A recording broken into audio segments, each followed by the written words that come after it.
In this screencast, I want to show you a little bit about navigating in Google Earth and give you a couple of tips that I think will make the process a whole lot easier for you.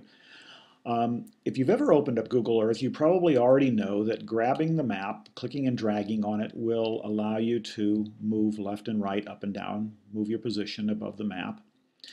You may also know that double-clicking on any particular location will zoom you in on that place, and that the tools up here in the upper right corner allow you to navigate around as well. The bottom one here with the plus and minus at the top allows you to also zoom in and out.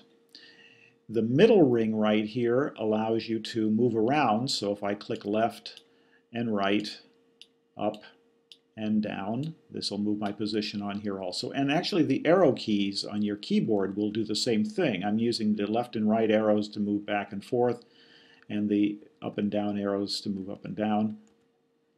Okay, and the top ring up here allows you to change your view. So if I click and drag on the outer part of the ring, it's going to rotate me around the center of the map.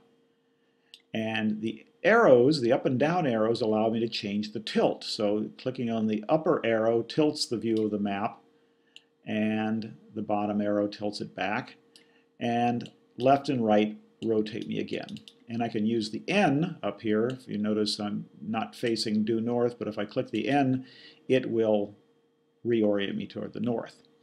Well, using a scroll wheel mouse will actually give you some additional features that combine a lot of these. So first of all, what I'm going to do is I'm going to zoom in on the White House here so we can see this. And I've got the 3D layer turned on so we can see a little bit of depth and perspective there.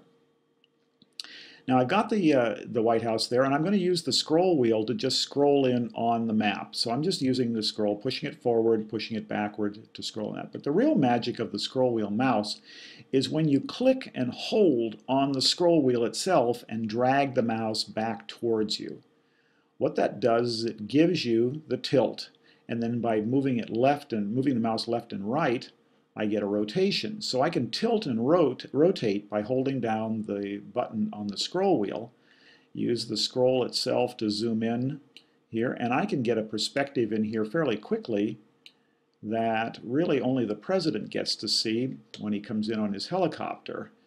Certainly I'm never going to see it live and in person, but in Google Earth we get a nice perspective. So using the scroll wheel to rotate, tilt, and move around makes it much more versatile than using any of the tools that you have available there in the keyboard.